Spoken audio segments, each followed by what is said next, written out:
Last March, two lawmakers, along with the Oklahoma State Employers and Educators Group Insurance Board, met with the media to discuss the unpaid claims. That's where they first explained the problems plaguing Health Choice, the insurer for hundreds of thousands of state employees, teachers, and their dependents. They said the problem was not financial, but rather the result of a backlog of claims that began when Health Choice began contracting with their new claims administrator, EDS. Now there are reports of some health providers giving up on Health Choice and holding patients responsible for the bills. Brady Henderson works as an assistant district attorney in Cleveland County, and he's beginning to see those bills pour in. Health Choice has said that we are done processing, and yet there's still stuff out there for which we have no explanation of why benefits weren't provided or if they ever would be.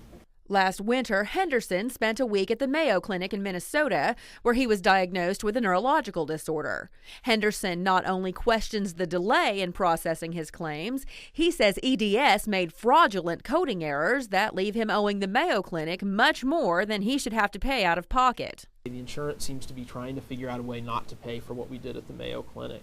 And what they've done is give us these explanations of benefits with services that are miscoded. Henderson says he and his wife will be able to pay the clinic while he fights with the insurance company, but points out many Health Choice members simply can't afford to pay those bills out of pocket. Given those people who are to the point of having doctors' offices go into collection on them because Health Choice just can't seem to get around to processing their claims, the fact that they're spending extra time to do this is ridiculous.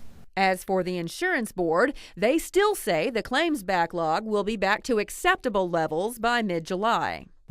Insofar as claims that are being paid incorrectly, I'm sure there are those out there. And there may be more of those out there than we would have had under the previous vendor because this is a new vendor with a new system.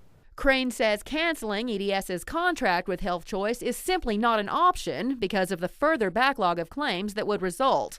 As for State Insurance Commissioner Kim Holland, she has suggested withholding further payment from EDS until the problems are resolved. So far, EDS is still being paid, and state officials say an acceptable backlog of claims is in the area of 80,000, leaving Health Choice and their claims processor a long way yet to go. In Norman, Lori Rasmussen, the Oklahoma News Report.